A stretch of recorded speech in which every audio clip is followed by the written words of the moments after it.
Hello, my name is Julie. I am with Team 12's NASA Psyche mission Space Object VR. This is a capstone project for 2020, and this has been a very productive sprint thus far.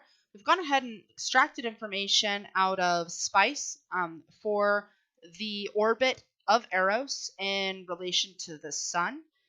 This program actually computes it for February 12th, 2002, which, as you can see the positions in kilometers and the positions in miles, as well as the velocity. And this is without light time, so it's not as perceived from anywhere in the universe, but it is instead its exact location at that point in time, as there would be changes that would be necessary if we were trying to observe it from Earth, for instance. One of the other things that we were able to do in SPICE is extract the orbits of all of the planets, the solar system's planets, which also gives the position and the velocity in both kilometers and miles. As you can see, we've got it from Mercury all the way to Neptune. We could include Pluto; it would not be difficult, but since it's not technically a planet, we decided not to. The next thing that we've also been working on is creating a little more fleshed out gallery scene. And you can kind of see some of the stuff that we've been working on with this. We've got a neat light thing, and then we're going to have stars and the Earth cusping over this area out here so that it looks like a space station looking out to space. And then this is where all of the gallery items that Ryan's been working on will be displayed. So uh, overall, our team's been working on a lot of really neat stuff this sprint. Hi, this is Eric. During this sprint, we were also able to get a lot of texturing and add more details to our Eros maps. We use a software called Quixel that you can see here. Quixel allowed the blending and modification of various different textures to add a lot of detail, and we customized it to try and replicate what it would be like to be on an asteroid. And then from here, we were able to transfer it over to our maps that we generated. And here's a little sample here of one of the textures that was created. Using the software, we were also able to create rocks and add other various assets, which will be implemented later to add to the realism of our final product. Hey, this is Dakota Stennerson. In this sprint, we decided to take this Eros map that we've been using here, and we decided to research a method to use Blender to convert these cut up portions of arrows, and from that render these height maps, as you see here.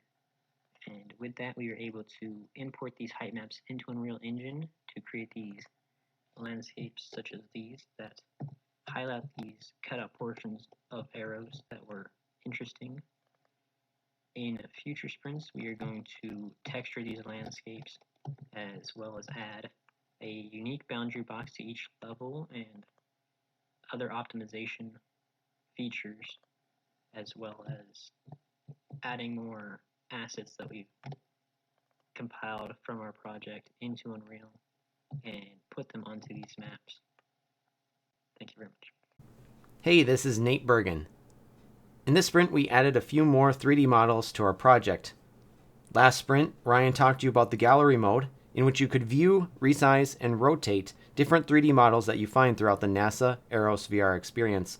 This right here is the base gallery component, and here is the control component.